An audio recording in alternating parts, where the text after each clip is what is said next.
Ha, deməli, belə danışırıq bərk cisim və mayələrin xassələrindən. Birinci başlayaq mayələrdən. Mayələrin səthi gərilmə qüvvəsindən.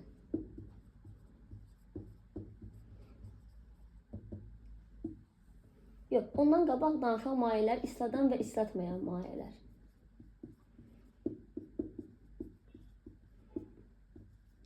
Civə məsələn islatılır. Mayələr deyəndə, yəni cisimlər deyək də, isladan və ya islatmayan cisimlərdən danışaq birinci. Misal üçün, bunları bir-birinə necə ayıra bilərik? Fərz edək ki, bir parça şüşə varımdır.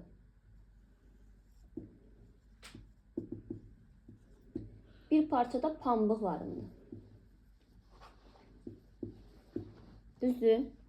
Bir var ki, mən şüşənin üstünə bir damcı su əlavə edirəm. Bir də var, pambığın üzərinə bir damcı su əlavə edirəm. Pambığın üzərinə su dəyəndə nə olacaq? O su içərisinə. Ay sağ ol. Düzdür, islanacaq da. Düzdür, lor deyəcək, yaş olacaq. Düzdür? Şüşədə isə səthində baxın. Ay, şüşədə necə olacaq həmin o? Bax, belə səthində elə bil nə yaradır? Belə elips formasında qalacaq. Düzdür?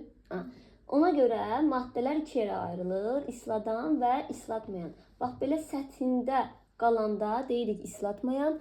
Səthində qalmayanda isə olacaq nə? İsladan. İslatmayanlar bu formada olur. Elə bir qabarıqlıq yaradır. Ayırmaq üçün bir-birindən. İsladanlarda isə bu formada yaranır, çöküklük yaradır. Necə? Qrafik deyil. Şəkil kimidir, elə bir qabdır, elə bir belə formadır. Şəkil kimi yadda saxlanan islatmayanın şəkli budur, isladanın şəkli budur. Aydındır? Aha.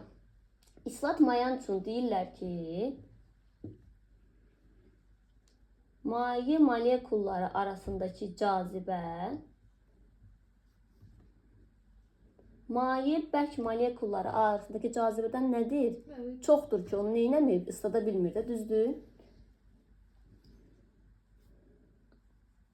İsladanda isə tərsinə maye molekulları maye bəkdən nədir? Kiçikdir. Burada maye çox olduğundan, qalib gəldiyindən o nə olmur? Dağılmır. Belə deyim də, belə çöküklük kimi, qabarıqlıq kimi qalır.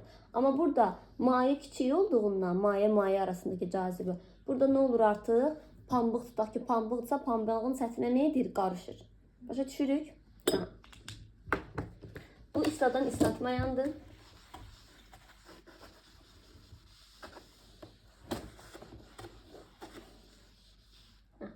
Daha sonra danışaq nədən? Səthi gərilmə qüvvəsindən. Ümumiyyətlə, yenə adi həyatdan nümunə deyirəm. Tutaq ki, adi elə evinizdə krandır, düzdür? Krantdan su axır. Bir damcı qalanda buradakı su nə formasını alır? Damcı formasını alır, düzdür? O olur, başlayır damcılatmağa. Belə bir hissəsi qalır. Elə bir kranı tam bağlamısan, amma bir hissəsi qalır. Burada nə yaradır belə? Ya da belə bir şey yaradır. Görmüsünüz də, yəqin ki, düzdür. Yaxşı, bunun səbəbi nədir? Ümumiyyətlə, o maye düşəndə həmişə belə dairə formasında, yəni bu formalarda alır. Bunun səbəbi odur ki, mayenin səthində səthi gərilmə qüvvəsi var. Və səthi gərilmə qüvvəsi hər zaman mayenin səthini kiçiltməyə çalışır. Elə bir ki, belə deyim də, əslində biraz mərkəzə qaçma qüvvəsinə oxşur. Həmişə nə olur? Mərkəzə doğru yönəldiyindən mayenin səthi nə edir? Dairə formasında, elips formasında alır. Həmin bu səthi gərilmə qüvvəsi F bərabərdir sigma vurulsun L. Buradakı sigma səthi gərilmə əmsalıdır. Sigma bərabərdir nə? F böl L. Düzdür? Vahid olaraq Newton bölünsün metr. Deməli, kilogram bölünsün o da saniyənin kvadratı. Düzdür? Başa düşürük də. Burada yadda saxlayın. Bax, əmsal həmişə biz deyirik ki, əmsal nədir? F-dən də, L-dən də asılı deyil. Bəli, çünki səthi gərilmə əmsalı olduğundan maddənin növündən asılıdır. F-dən də, L-dən də asılı olmayacaq. Yaxşı. İndi dedik ki, F bərabərdir sigma L-dir. Əgər məndə dairə olsa, el nəyə bərabər olacaq? Dairə yox, çevrə desək olar. Fərqi yoxdur əslində çevrə, dairə. Hər ikisinin uzunluğu 2 pi yerlə çevrənin də dairənin də fərqi var onun. Biri kənarda, biri içi doludur. Yəni uzunluqdan danışırıqsa 2 pi yer olacaq məncə ikisi də. Çevrədə dairədir. Məncə. Əgər ikinci çərçivə olsa, mən bilirəm, çərçivə deməkdə halqa. Halqa daha düz olar. Elə halqa çevrədir. Yox, çevrə budur, halqa budur. Yanda deyirəm, nə qoy çəkim tutarım da, 2 dənə çevrədir. Görürsünüz, bax 2 dənə içəcək. Halqa yaratmaq üçün 2 dənədir. Aysa, sigma vur olacaq nə? 4 pi yer. Çünki 2 dənədir də 2 pi yer yazıram. Başa düşürük? Sonra kvadrat formalı yəni. 1, 2, 3 nömrələyirəm də. Sigma vurulsun nə? 4'ü al. Çərçivə olanda artıq neçə dənə olacaq? 8 al. Neçə A? 8 A. Başa düşürük? Burada da F özü ilə MJ-yə də bərabərdir. Onu da nəzərə alaq. MJ bərabərdir. Sigma vurulsun. 2 pi yer özü düşürsə. M-yerdən necə asılıdır? Düz.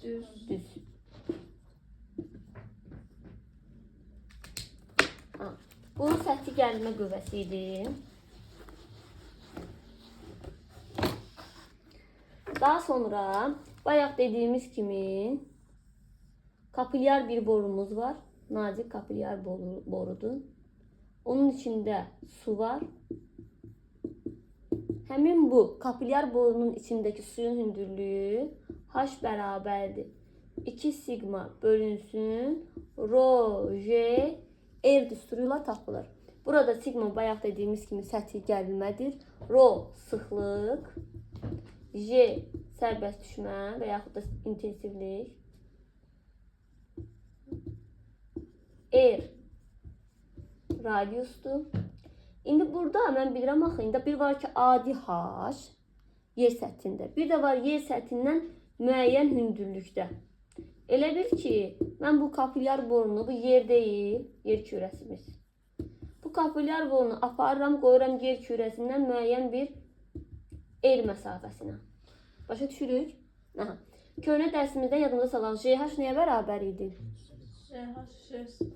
Bölünsün. Nəyi? Kvadratı. Düzdür? FH zat da vardı o heç. İndi bax elə bir bu düsturu, bu düsturu gətirib burada yerinə qoysam, görürəm ki, bu H ilə J necə asılıdır? Tərs deyil. Onda burada gəlib bölüdüsə, burada olacaq nə? Vur. Yəni H bərabərdir. H0 vur. Bir üstə gəl H böl R'in nəyi? Kvadratı. Başa düşdük? Yəni müəyyən bir H hündürlüyünə gətirib qaldıranda həmin bu kapilyar borudakı suyun hündürlüyü bu düstura tapılır. H bərabərdir. H0 vurulsun. Bir üstə gəl H böl R'in nəyi? Kvadratı. Lap bu düstur yadından çıxdı. Düzdür? Yadıma düşmür. Nə edirsən? Bu JH-ın düsturu yoxdur. Gətir burada yerinə qoy. Cavabı tap. Tapandan sonra nə edirsən? Cavab olaraq tərsini götürəcəksən. Başa düşdük? Aldığın cavabın tərsini. Aldın ki J0 böl 4. Yəni 4 dəfə nə edib? Azalıbsa, burada olacaq 4 dəfə nə edib? Artmaq. Əgər düstur yadından çıxdısa. İndi keçən dəfə şeydə gördük, elə testdə gördük deyə əlavə olaraq deyirəm ki, belə bir sual var idi. Deyirdi ki, başqa bir planetə gedir. Həmin kapilyar borunu başqa bir planetə aparıram. İndi başqa bir planetdə olanda kiçik J'nin düsturu necə idi? J böl nə? Kvadrat. Düzdür? JM bölünsün R kvadratı. Məsəl üçün bunu nəzərə alırıq. Bax bir dənə onu qarışdırmayın ki, buradakı R planetin radiusudur. Amma H bərabərdir. 2 sigma bölünsün rho J R'dəki R isə bu Bu kapilyar boruda bax belə bir olur. Belə bir şeydir. Burası dairə olan bir borudur. Bax buradakı dairənin nə idi? Radiusudur. Başa düşürük? Hə.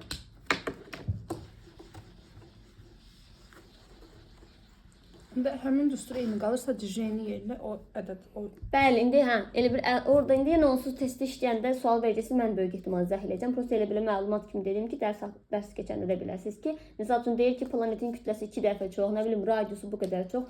Artıq J dəyişdiyindən H-ın da qiyməti ona uyğun dəyişir. H bərabərdir 2 sigma bölünsün rho J R düsturuna görə. Yaxşı. İsadan İsat mən dedim, tətik gəlin mən dedim. Kapilyarlığı dedim. Hə, bir də onu demədim ki, H-ın düsturunda həmişə ümumiyyətlə bu tip düsturlarda J varsa elə bir ki, bir dənə şey yadda saxlayın ki, J varsa bir düsturda, yanınca gəlir həmişə nə?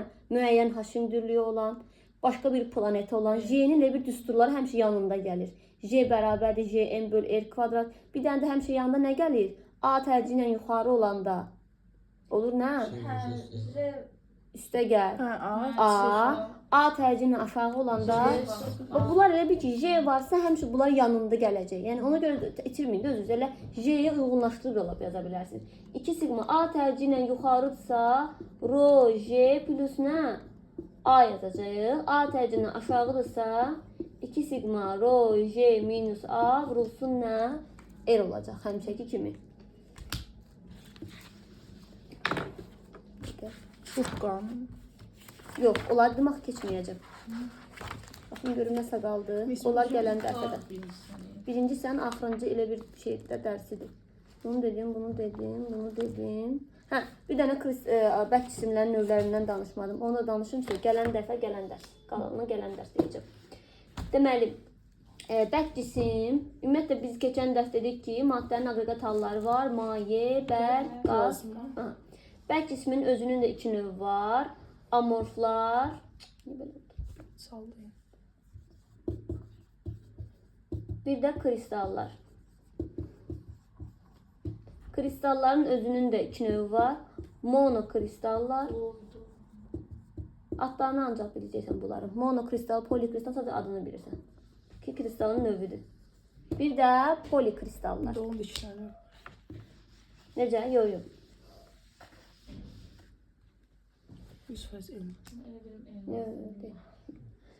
Hə, dedik ki, amorflar, bir də kristallar, düzdür? Kristallar yadda saxlayın ki, anizotropdur. Bunu əzbərləyin qayda kimi. Amorflar isə indi deyəcəm, izotropdur. Anizotrop odur ki, fiziki xassələri istiqamətdən asılı deyil. Yenə deyirəm, tərif kimi bunları əzbərləyin də qayda kimi. İzotropda isə fiziki xassələr istiqamətdən asılıdır. Bax, onu bir dənə deyə bilərəm ki, məsəl üçün, mən necə bunu saxlayıram? Burada inkar edir, amma burada təsdiqdir. Çünki adam qarışır. Elə bilirsən ki, inkardırsa, ani bir inkar kimi gedir, düzdür? Elə bilirsən, bu da təsdiq, inkar olacaq. Bu amma nədir? Təsdiq kimidir də. Mən inkarlı təsdiq Ona mən səhv yazmışam, maalesef. Yox, yadımda saxlamışam, yazanda səhv yazmışam. Asılıdır olacaq burada. Çünki elə yadımda saxlamışam. Burada isə nə olacaq? Asılı deyil. Başa düşdük? İnkara təsdiq, təsdiqə inkar düşəcək. Daha çox başım Təsdiqə inkar, inkara təsdiq dedim də başın qarşısında. Всё, belə.